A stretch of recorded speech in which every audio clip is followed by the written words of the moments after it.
All right, so I know Tulum gets a lot of hate, mainly from people that have never been here before or from people that heard from somebody else these horror stories. So I'm just going to talk to you about my experience. So I originally came to Mexico about 5 years ago during the pandemic. I was selling insurance in the States, and I was like, if I'm gonna work from home, I'm gonna work from Mexico. So originally I lived in Playa del Carmen for a year. I absolutely loved it, but I had to go back to Houston for some in-person training. And when I went back, I bought a one-way ticket, and just like I did, I bought a one-way ticket when I came here 5 years ago.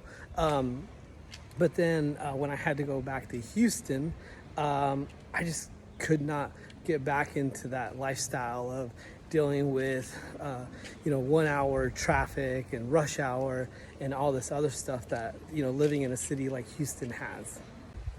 So when I came back the second time, I decided to go to Cancun just because I wanted to try something different out. And to be honest, it was much the same, but there was a beach, there was more things to do. So as I mentioned in other videos, when I lived in Cancun, I absolutely loved it. I had no issues with it. But once again, I had to go back to Houston for some in-person training. So once again, I bought a one-way ticket back to Houston. And once again, I lived there for 6 months again. This is like, no, this is not for me. So I bought a one-way ticket back to Mexico, this time to Tulum. And I said, if I'm gonna live in Mexico, I'm gonna work in Mexico, I'm gonna find something to do. Oh, I may or may not mention, I was still selling insurance for the first 2 years I was here, but I was just doing everything remotely. But when I came to Tulum, I was like, I'm gonna figure out something to do. And so that's what I got into real estate.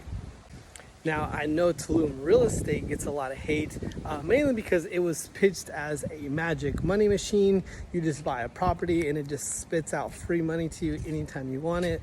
But anyone who knows anything about real estate in any city is gonna know that's not true. Even though it's absolutely beautiful, it still has its own ups and downs. It has its own cycles, just like any economy, just like anything has.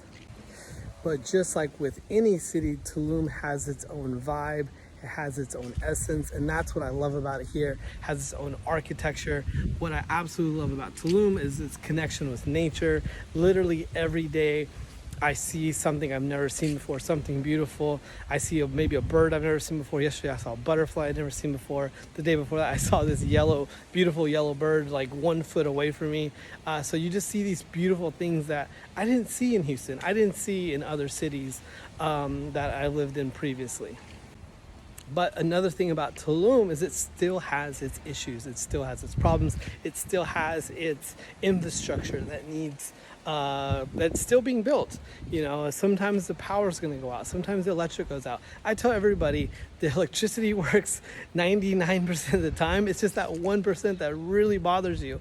Or the internet works 95% of the time, but it's that 5% that really bothers you. And I tell everyone, like, sometimes you have to disconnect to reconnect with yourself. And here in Tulum, you have to do that sometimes. Everything's on its own timeline. Everything, like, I swear, like, everything is like, oh my gosh, this is going to take 2 to 3 days. And before I know it, a week has passed.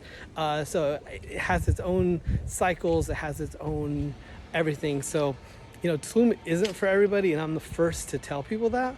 But at the end of the day, I absolutely love it. If you guys have any questions about Tulum, about moving here, let me know in the comments or just shoot me a DM.